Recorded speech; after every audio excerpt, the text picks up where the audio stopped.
Hello, everyone. Welcome to William and the Magic Box. Today on our show, we are going to have Joseph. Joseph is from Boston in the USA.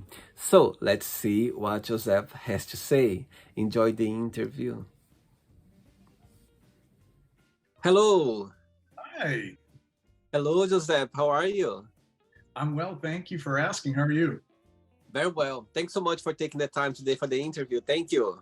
Of course, it is an honor to be invited among such esteemed guests that you've had in the past.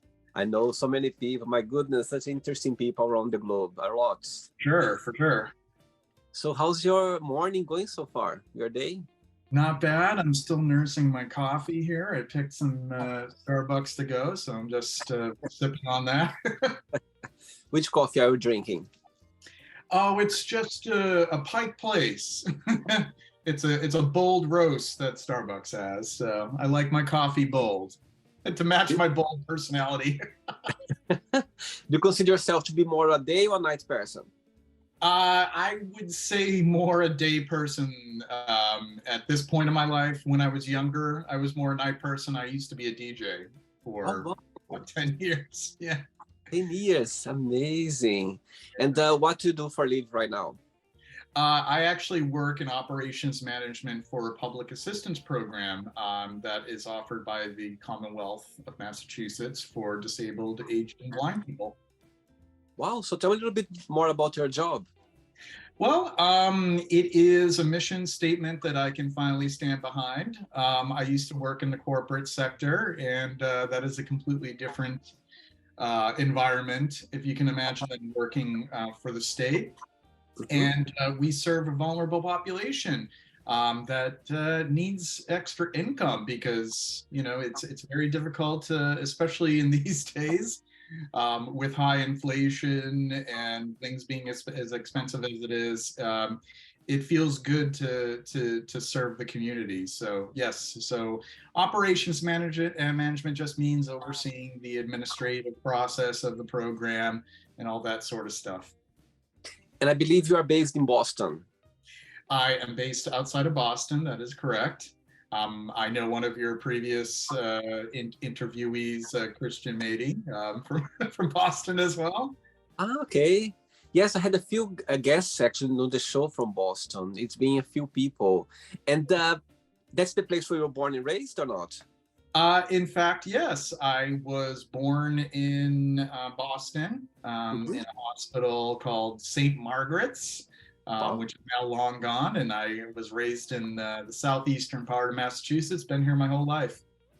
Last time I went to the US, it was, I think, 3 years ago, and I went to Boston actually. I spent 3 days in Boston. I was I was visiting my friend in Montreal in Canada, and Yeah. another friend, English friend, joined me there, and we drove all the way from Montreal. We went to Boston, and actually went to Provincetown as well. That I never heard before. It was a surprise. Like, oh my God, what's that place? That's like a rite of passage, a It, great place to visit. yeah, A lot of culture and history behind Provincetown, and it's one of the earliest artist colonies and a refuge for the gay community hmm, in the early 20th century. It started out as that. So yeah, it's a great place to visit. I've been there many times. yeah. Cape Cod is a beautiful. You call island Cape Cod? You would call it an island or? It's a peninsula, but with that canal that runs through it, I guess technically it became an island after they made the canal. So yeah, it's a great place to visit. People around here call it the Cape. The Cape. The Cape. A lot Interesting. of great towns to visit. I love going to Chatham, Brewster, Barnstable's really beautiful. I do a lot of hiking and outdoor stuff. I'm kind of a nature nut. Yeah. So there's a lot of places to visit on the Cape, to be out in nature, sanctuaries and refuges. So beautiful places. I remember we visited as well Kennedy Museum as well, if not wrong. The name is Kennedy Museum. I'm not sure if there is a statue of him Oh outside. yes, in Boston. Yep. Yeah. No, it actually was in Cape Cod somewhere. It was like a museum. Yeah, I'm not sure if it was new, but it was yeah, you know, the Kennedys, they have a few land there, part like That's farms. true. Yeah, because they have the JFK Library in Boston. I thought that's what you meant, but I haven't visited that museum. I'm not familiar with it. Amazing. Right, so through the game, I'm going to explore a little bit more about your life, about your point of views. Okay? Sure. Are you ready to go on a beautiful journey through your memories in life and to share your point of views? I am always ready to go on a beautiful journey. Amazing. Welcome to William and the Magic Box. So, I have here my box.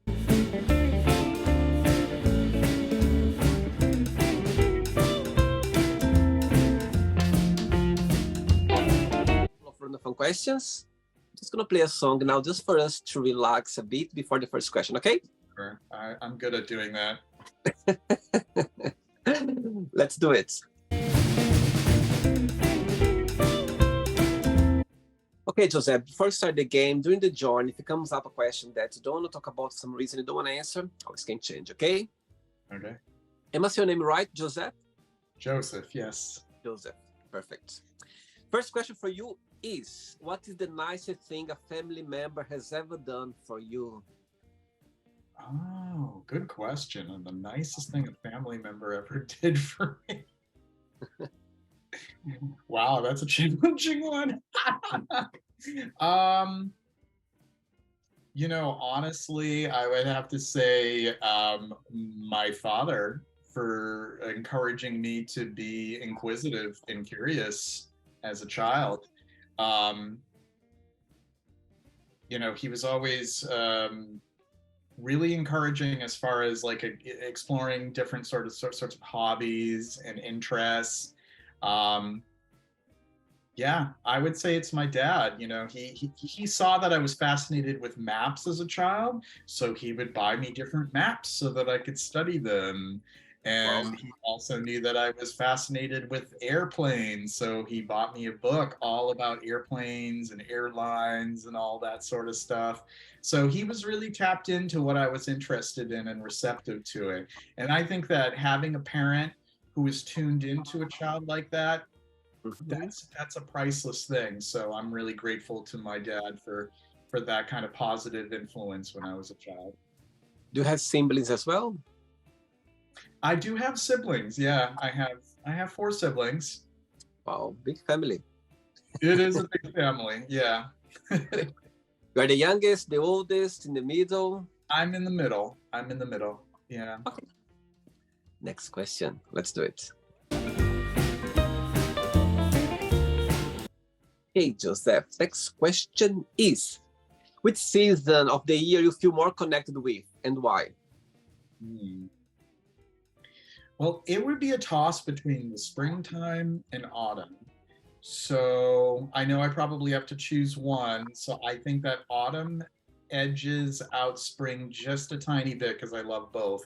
And the reason why it resonates with me the most is just in my philosophy uh, of impermanence. You know, everything is in a cycle. So there's a cycle of birth and a cycle of decay, and I don't want it to sound morbid, but that's what's beautiful about autumn is that it is a sign of renewal, because you know the leaves fall and the flowers they recede, and the weather it gets cooler, and you become more introspective, and it's just more of a wistful time, a time to kind of reflect and think of memories. So I think it is just a beautiful season of the year. And which season you were born? It happened to be autumn. Yeah, amazing. Mm-hmm. You know what? Somebody told me, you know, a while ago that you feel very connected with this season when you were born. And for me, it works perfectly because my birthday is November, and I know I love the autumn. I love it. For some reason, I've always been connected with. It's not that cold, not warm. It's kind of, you know, in the middle. The colors is priceless. You know what I mean? The colors. And the way it smells too, with the leaves. Yeah. Yeah. Some people find melancholic, but for some reason, I just find beautiful. It's like, as you said, there's a change, something new coming. You know what I mean? I just love it. Yeah. Yeah. Well, that's cool. We have that in common. Yeah, and to your birthday is November or not? October? October. But we're both in the season of autumn. We were both born. Are you Scorpio, Libra? Scorpio? I'm Scorpio. I'm Libra approaching Scorpio. So almost Scorpio, but not quite. All right. Next one. Let's do it. Right, before the next one, when I was checking your profile a little bit, I could see that you are a student of perfumery, yeah? I am. I can see in the back there, in the back, is some kind of perfumes as well, am I right? Yeah, that's a portion of my collection. So I am a student of perfumery in terms of being a self-taught perfumer. I am not actively practicing in the development and creation of perfumery, but I do have that background. Right now, I am more a content creator in terms of reviewing, writing, analysis, and discussions on perfume. So I have my own YouTube channel, I have Instagram, and I post reviews on different fragrance websites. And I do have an enormous collection of fragrances. Actually, I made a note here as well about your YouTube channel, as you already mentioned about it. So tell me about the idea, how everything started, your YouTube channel. So the YouTube channel came a little bit later than when I started making the fragrance content. So to give you a background on where that came into being, it was the beginning of the pandemic. And just before that happened, I had started collecting more fragrances again and getting into that. I already had a collection, but I was exploring more. And then the pandemic happened, and it was really something to occupy my time. So I decided to devote my Instagram more so to fragrance and doing posts like that, sharing fragrances, my thoughts on them, reviews. And then it took some time, a couple of years, before I was willing to jump into YouTube. And I tested that out, and it's been a good run so far. I've been doing my YouTube channel for about a year. It's a 1.2 thousand subscribers at this point, and I also do live streams where I interview a lot of different people in the fragrance community, and that not only includes influencers and content creators, but also perfumers, writers, thinkers, and it's been a great run so far. So I'm enjoying YouTube. Amazing. All right. Next question is, what do you like the most in your best friends? What do I like most in my best friends? I think that their ability to empathize.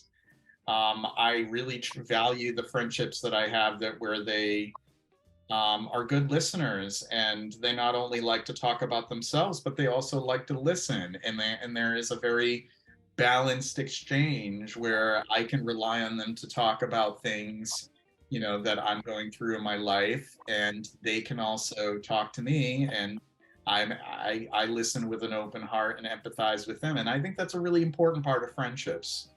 So I would say that, you know, I have empathetic friends. It's a good thing to have. And most of your best friends, they live in Boston as well? Some do live in the Boston area. Others have since moved to other cities. Some have moved to New York City. Others have moved to LA, San Francisco, other countries. But it's great to have friends near and wide. Ready for another one? Let's do it. Next question.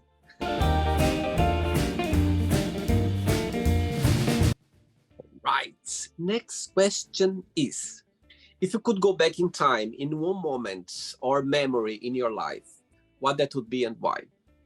Oh, good question. Going back in time.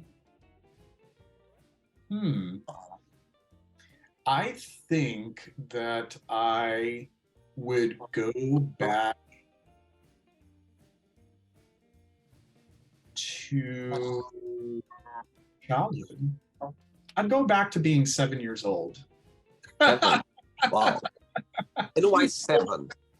I don't know why 6 or 7 years old, because I think that when you're that age, you're starting to build your identity. So you're starting to kind of figure out what it means to be an individual.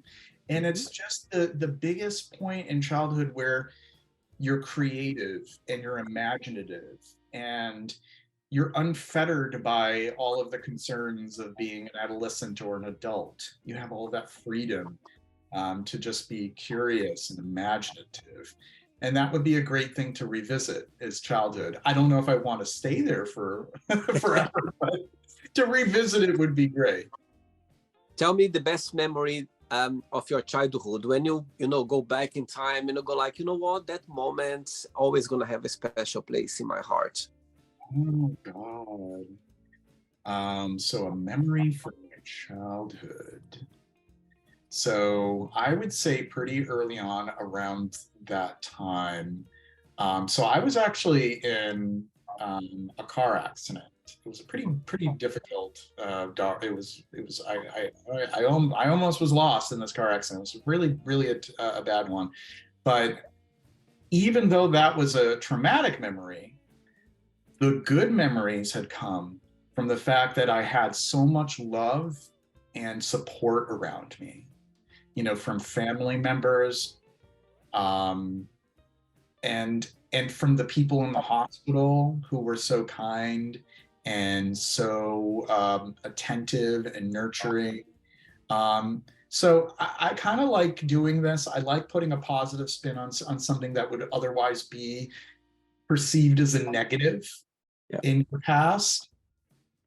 And I think that recovery stage, I'm grateful for that. I think I realized that I was loved and I was cared for. So I look back at that as sort of like a good memory, interestingly enough. So I hope that's a good answer.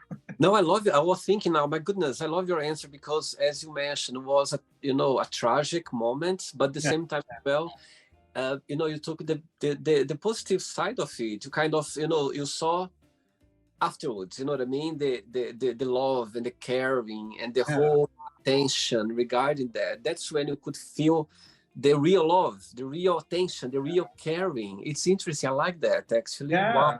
Wow. It's a really powerful thing for a child to go through such an event.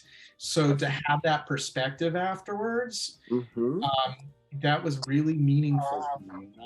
I'll never forget this. And I just want to add one quick thing. There was a nurse from that time who was caring for me, and I was doing a DJ event, and she remembered my name from 20 years before. And she reached out to the venue to ask for me, and they said, "You have a phone call," and I answered, and it was her, and she said that I remember when you were 8 years old and you were in the hospital, and it was so traumatic and so scary for you, and we took care of you in the pediatrics unit, and I just want to let you know that I still think about you to this day. Now that is impactful. Like that meant so much to me to get that phone call. So yeah. My God. I'm so glad this question came up to you. I'm so glad that you could share. That's how it's. Oh my! I got goosebumps now. My goodness, it's so interesting. As you said, some people, they remember when they are cared, like in your situation, but also they still remember when they cared about someone. For some reason, you left an impact in her life, some reason, you know what I mean? Maybe you behaved in a way that even you didn't realize how special you did. And for her, it was a good, a memory that she still remembered. That's beautiful. Amazing. Because usually the patients, they remember more the nurses or the doctors who helped them. You know what I mean? But for them, it's like they are dealing with that every single day. You know what I mean? So it's people come and leaving all the time. Yeah, it must have been. It also made me realize, wow, that must have been a really serious event, for a nurse to remember that one little patient all those years. So, yeah, that was really special to me to get that phone call. I hope she's watching the interview right now and she's smiling now. Remember the story. That would be really cool if she found me on here. Yeah. Somehow it gets to her, hopefully. Next question. Okay, Joseph from Boston. Next question is, what makes you most uncomfortable about yourself? Wow. Most uncomfortable about myself. Well, I think that, when you deal with past incidents, in your life, in your childhood, Yeah. um, and how that makes an impact on you as an adult, I think that there can be just some discomfort in that. Yeah. And, as we heal and we learn from our past and grow, um, I think that that can make anyone uncomfortable, but here it goes again with the silver lining. The discomfort is something that I can sit with and befriend. And that process of befriending that discomfort is what helps me to move forward and to heal and to grow. So while it is an uncomfortable thing about myself, it is something that I still love and I want to take care of and tend to. So that's my answer to that. Amazing. My goodness. Wow, that's amazing. Great. There we go. I think all of us, growing up, we have those um, situations, where, people, they point on us for some reason. And actually, when you look back, you're like, you know what? That's now I use as my power. And I'm, grateful. And I feel confident about that. That's what I believe. Great. Next question. Let's do it. Next question for you is, if you were in a circus, which character would you like to be and why? In a circus. Oh God. I think I'd want to be the clown. I want to be the comic relief. I think that that would be best suited to me in that context. I'm not quite as nimble or athletic to do any of the more acrobatic kind of stuff, but I could entertain. I could make people smile and laugh, and that would be fulfilling to me. So a circus clown. And they're always the center of the attention. People go for them, Right, I have 3 questions left for you. Let's do it.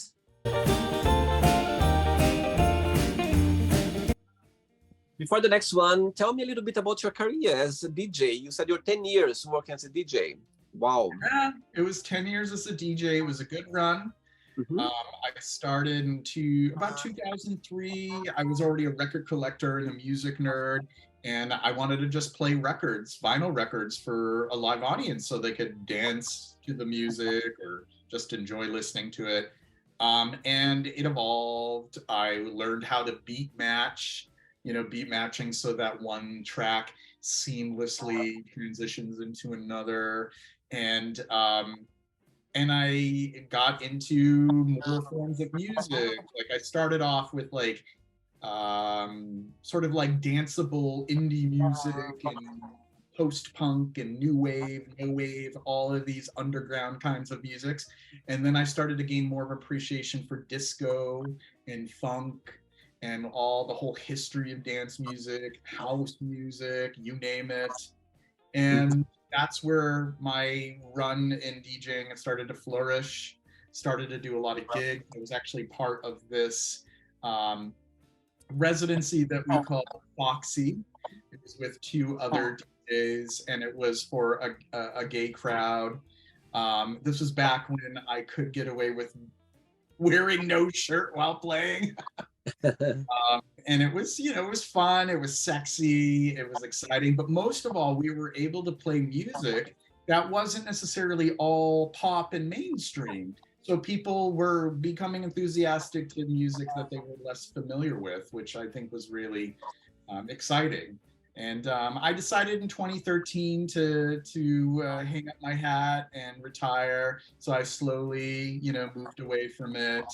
But I had great memories from that. I made a lot of great connections, and the music I still love just as much now as I ever did. But I wanted to move on to other activities and projects. All right. Next question is, who makes you laugh the most? Who makes me laugh the most? My partner. So my partner, Bill. Oh, Yeah. he's from Boston as well. So he's going to be the one to make me laugh more than anyone else. Saying that, what's the biggest similarity between both of you and the biggest difference? The biggest similarity between the two of us is we share the same sense of humor. So, and also that we do have a love for nature and the outdoors and conservation. So both of those. Most dissimilar, he doesn't like fragrance.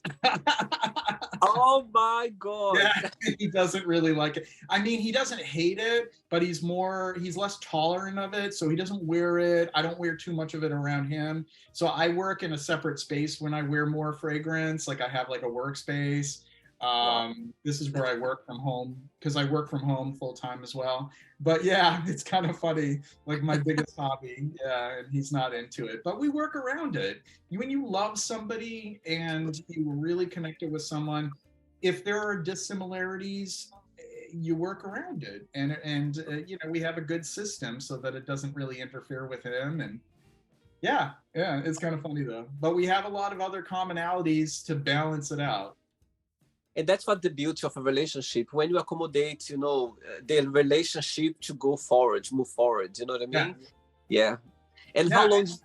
Yeah. Sorry, carry on. I was going to say, you know, in a relationship, it's unrealistic to expect there to be everything in common, and you come to realize over time that it's work in finding a common ground and you know, agreeing upon things. And when you're able to effectively do that, that's exactly how relationships last. So yeah, totally. 2 questions left. Let's do it. Next question is, I think this is going to be very easy for you. Who do you count the most for help? Who do I come to the most for help? Well, the answer again is Bill, my partner. We come to each other for help more than anyone else, and that's fine, and that's healthy.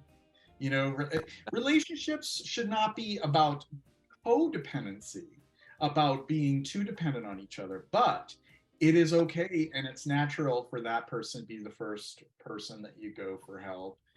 Go to for help. So that's my answer. And yeah, he's my rock, and I don't know what I would do without him. So it's Bill.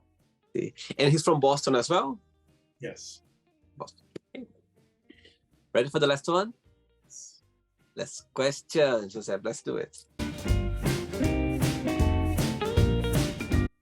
Before the last question, you know, people, they would you like to, you know, get more let's see, studs of perfumery, you know, get more into the fragrance world, you know, they want to kind of get into the business, or not just the business, but the, you know, the whole package, you know, of enjoying, like you do, you know, enjoy smells and enjoy fragrance. Tell me what would be your best piece of advice for those people? If they're just getting started? Take your time. Take your time and just sample from all different varieties, all different types of fragrance. Sample some things that are fresher and more citrus. Sample some things that are greener and herbal. Sample some things that you know, are warmer and woodier, and see what resonates with you the most. And don't give in to FOMO, the fear of missing out, because a lot of people out there are going to tell you that you need to have something, that a certain fragrance is necessary for everyone's collection of fragrances that they wear. That just take what people say on YouTube or wherever else with a grain of salt. And most of all, don't take it too seriously. Just enjoy it for what it is. Don't get too involved with the debates about, you know, what is superior to what, and formulations and batch codes, and, you know, vintage fragrances versus modern fragrances. That whole conversation. Don't let that make you feel cynical. Just enjoy wearing it, taking it in. and just take your time. Don't rush into it, and don't spend too much money. Listen to Joseph, he knows what he's talking about. Take it from me. Basically what I'm saying is don't do what I did for starting off, spending too much money and collecting too much in too short a period of time. Just take your time. Good. Last question is, do you know anyone who is living their life to the fullest? Do I know anyone who is? Yeah. I'm trying to think, I would otherwise say Bill, but I want to choose a different person. Not that he isn't living his life to the fullest, but I would say my friend Saba. I have a friend Saba who lives out on the West Coast, and she lives life wholeheartedly. She has learned to let go of any of the obstacles that are in her way from doing what she wants to do in her life.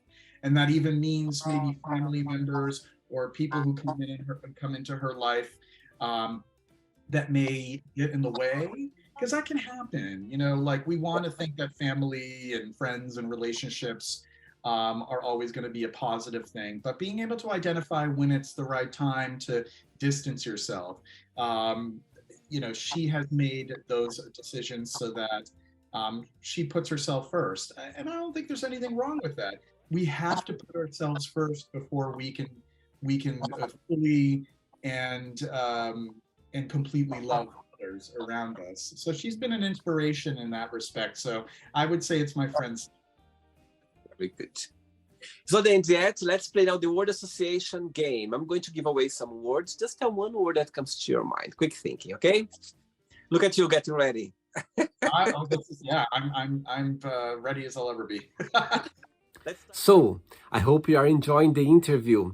Before we do the word association game, don't forget to give a like, don't forget to share this video, and also don't forget to subscribe to our channel. Just click on the button right there. Thank you so much and enjoy the word association game. Let's start with family. Ooh, imperfect. Money. Artificial. Love. Fundamental. Life. Spectacular.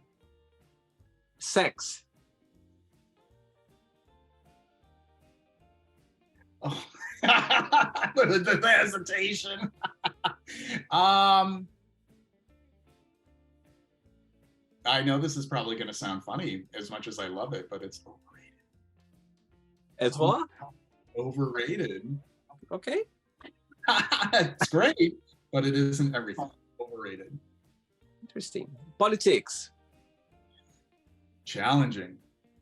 Religion. Respected. Fear. Necessary. Friendship. Invaluable. Desire. Everything. Regret. Reality. Success. Relative. Wish. Magical. Word for happiness. Impermanent. One word for Boston. Historic. USA, one word.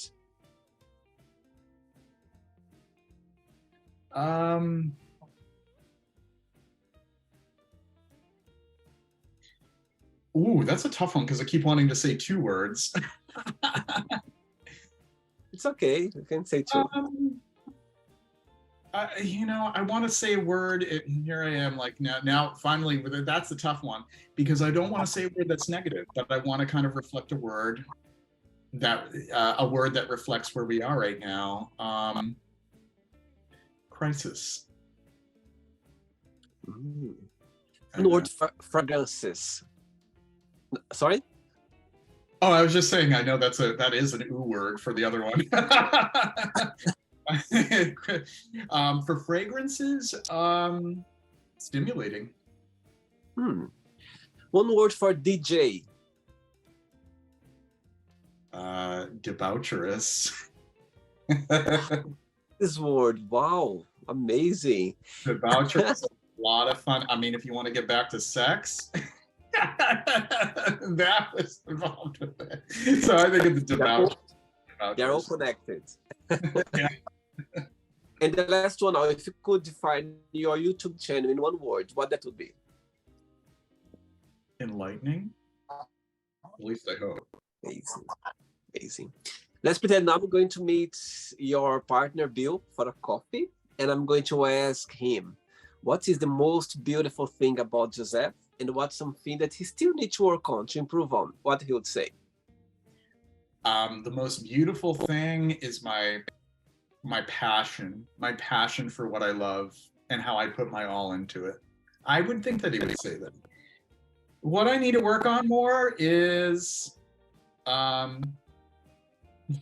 being better with money. You probably would say that. I'm just being honest. If I would ask the same question to your lovely friends, the one you mentioned before, should say the same answer?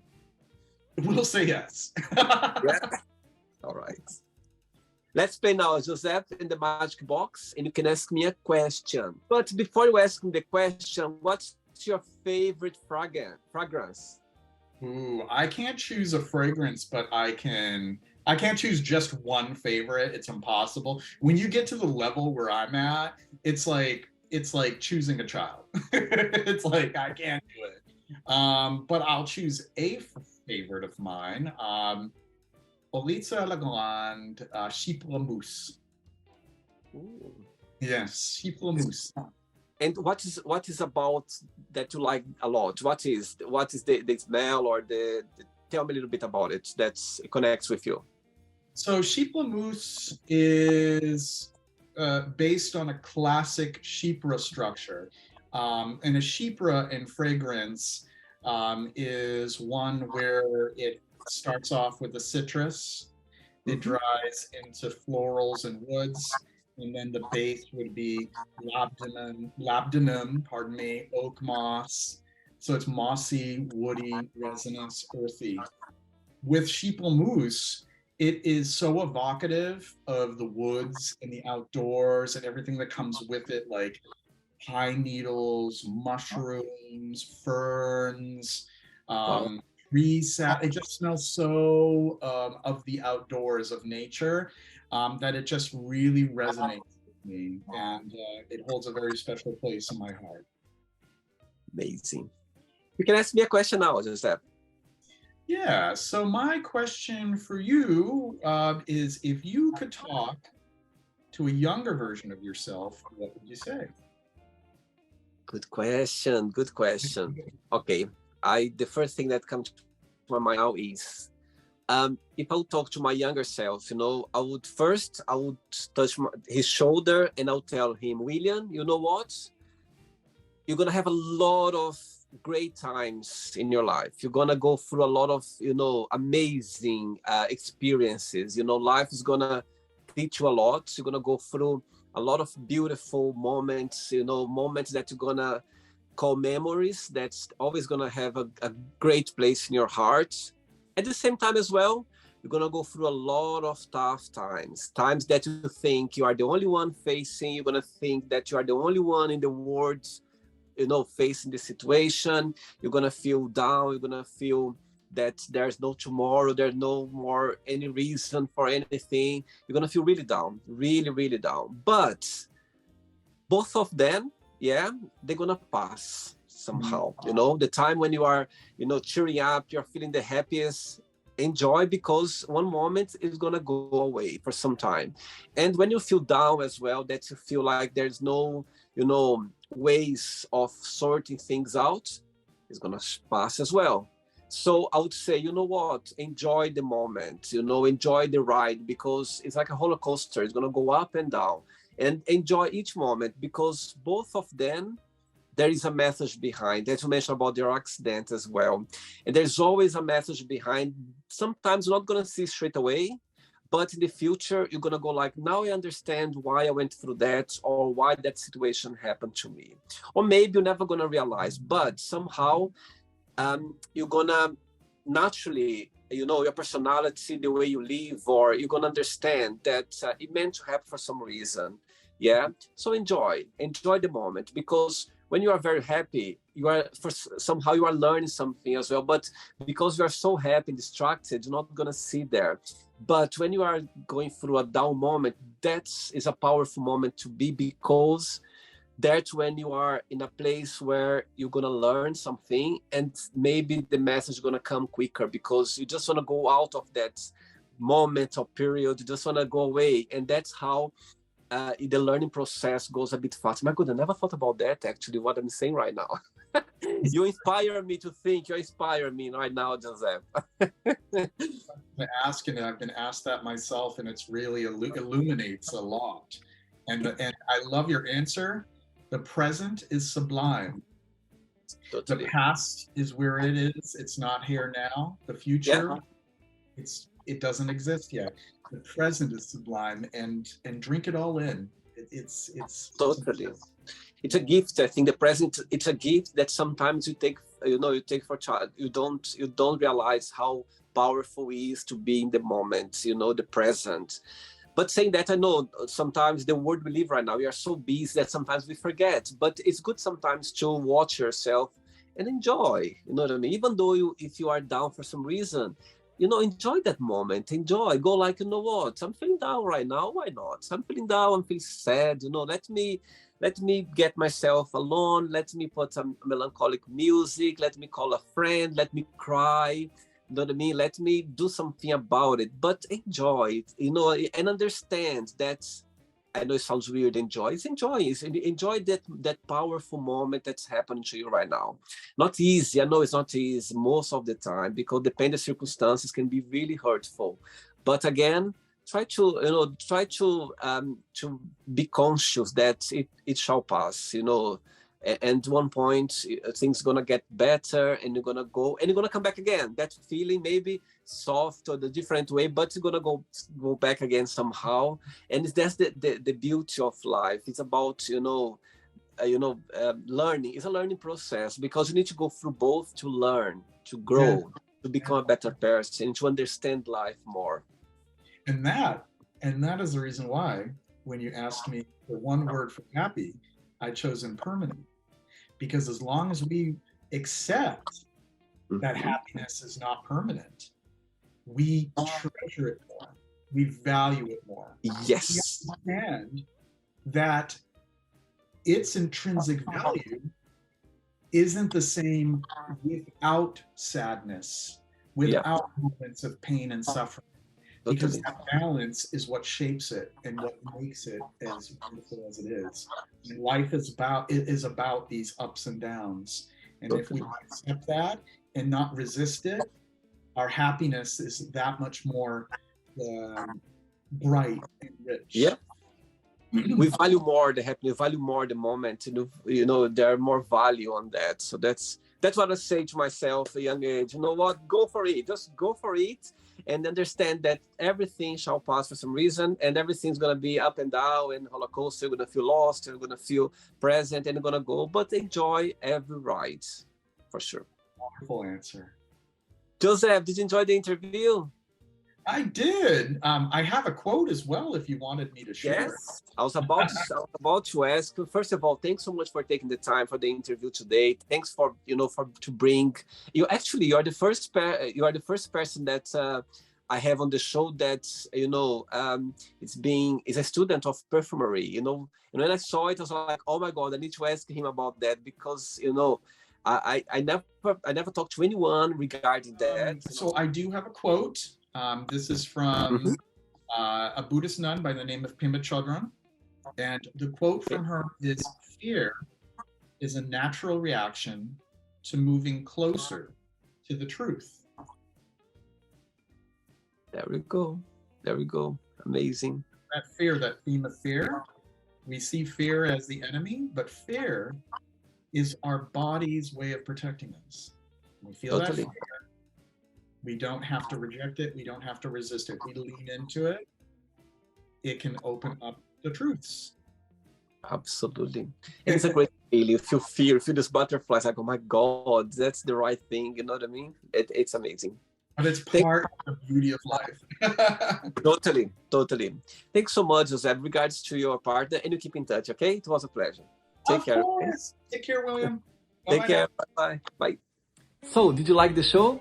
Don't forget to give a like, to share it, and also don't forget to subscribe to the channel. And if you'd like to be part of the show as well, first, subscribe to our channel, and after that, just go to our website, www.williamandthemagicbox.com, and send us a request saying why would you like to be part of the show. And I see you there. Bye bye, see you next time.